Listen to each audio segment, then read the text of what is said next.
You are listening to PastThink.com audiobook. Please like and subscribe, thank you. Chapter 56. Cao Cao hosts a banquet at the Bronze Bird Tower. Kong Ming drives Zhou Yu to fury a third time. Carried away downstream by his men, Zhou Yu is able to rest and survive this new shock.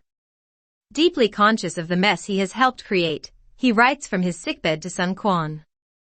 He wants revenge on Xuanda at almost any cost. But Zhang Zhao once again urges caution on Sun Quan, pointing out that Cao Cao is only held at bay by the fear generated by the union of Sun's and Xuanda's armies. It is Guanzhong who comes up with the idea of sending an emissary to the emperor recommending that Xuanda be appointed imperial governor of Jingzhou. This is because such an appointment would pitch Cao Cao against Xuanda. Cao Cao will resent and fear Xuanda's new authority and power, but will not be able to countermand an imperial appointment. Meanwhile, by the spring of AD 210, Cao Cao has completed his Bronze Bird Tower.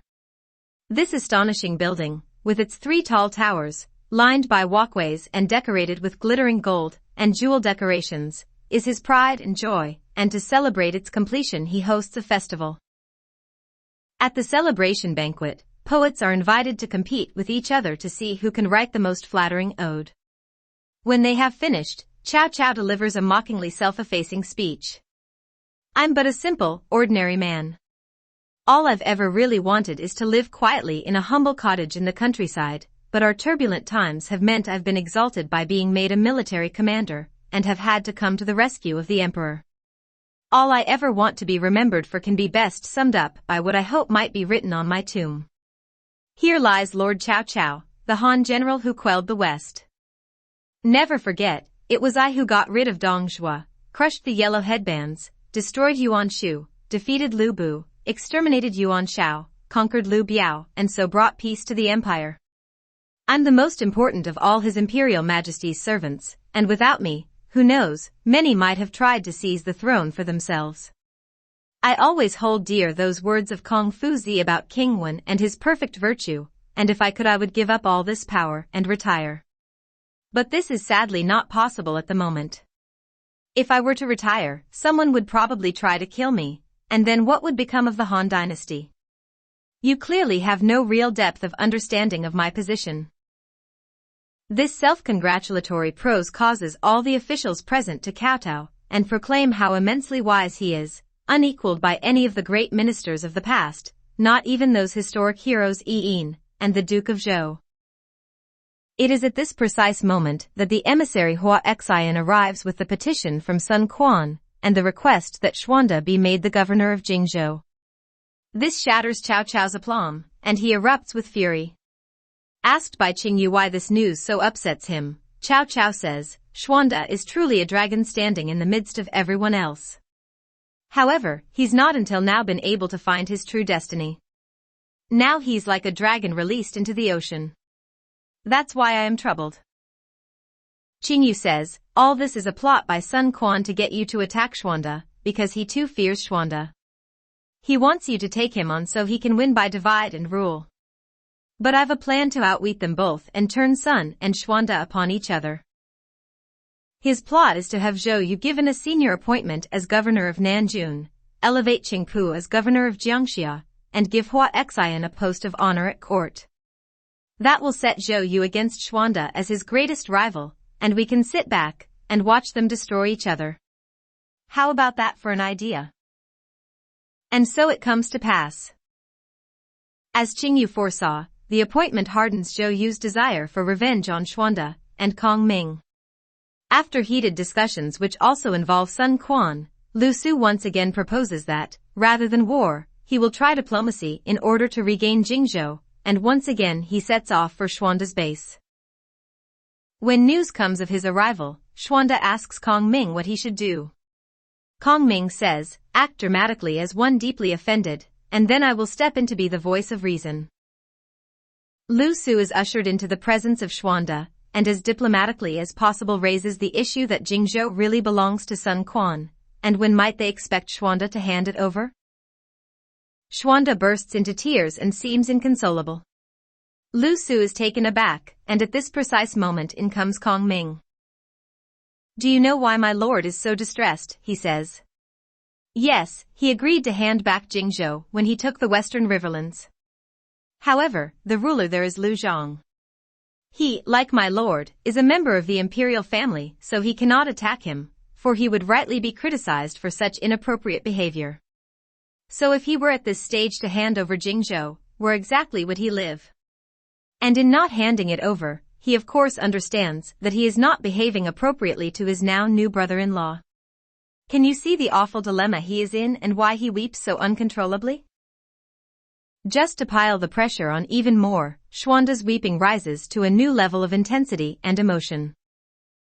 So it is that Lu Su is persuaded by Kong Ming to return to Sun Quan to describe the touching scene he has just witnessed, and to ask for more time, especially now that Sun Quan is a brother-in-law. What could be more honorable or natural? So Lu Su returns to Chai Sang and Zhou Yu, and delivers the message. Zhou Yu is incandescent with rage and bluntly tells Lu Su, he has fooled you again. However, after giving the matter some thought, Zhou Yu comes up with his own plot. He sends Lu Su back with the message that his brother-in-law, in order to honor their being now one family, will invade the western riverlands of Shu. He will do this on behalf of them both, and once he has seized those lands he will of course hand them over as a sort of dowry, and then take back Jingzhou in return.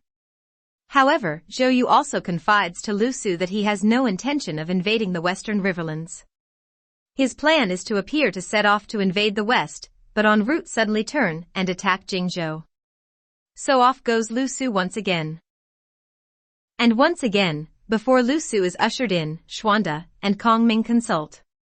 "If I nod, agree to whatever Lu Su says," says Kong Ming. Lu Su enters and after the usual courtesies outlines the proposal and says, "When we pass by, we would of course expect that you will help us with funds and resources." Kong Ming nods, so Xuanda agrees. Kong Ming adds, "When these brave men come by we'll do all in our power to entertain and support them." After Lu Su has left, Xuanda asks Kong Ming what that was all about. "It is the old ploy of passing by but really going to attack," says Kong Ming. "If you go out of the city to greet them, they'll kidnap you and take the city." "So what do we do?" asks Xuanda. "Don't you worry. I have a plan. By the time we finish with Zhou Yu he will be as good as dead." And, calling for Zhao Zilong, he gives him explicit instructions. As a later poem says, Zhou Yu schemes the fall of Jingzhou. His enemy, from history, knows what will happen first. The lands over the river trick seems good to you. But what he doesn't get is that he's the one to be fooled. Lu Su reports back to Zhou Yu, telling him of the apparent success of his mission. Zhou Yu, confident that this time, at last, he has fooled Kong Ming, sets out in his fleet with some 50,000 men for Jingzhou. They soon reach Xiakou, where Mizhu is waiting for him to tell him that Xuanda has indeed made preparations for their arrival. "So where exactly is Lord Xuanda?" asks Zhou Yu. "Waiting outside the city gates of Gong'an to greet you," says Mizhu. So on the fleet presses, but when they reach Gong'an there is no sign of anyone waiting to greet them. They press on further, and news comes when they are almost inside of Jingzhou that the city has 2 white flags flying, but no one seems to be there at all. Troubled by all this, Zhou Yu disembarks and rides to the city gate, with 3,000 of his crack troops led by Gan Ning, Su Sheng and Ding Feng. When a call is made announcing that Zhou Yu has come, suddenly the walls are alive with heavily armed men, and Zhao Zilong stands forward and asks, "What are you doing here, General?" "We have come to take the western riverlands for you," shouts Zhou Yu.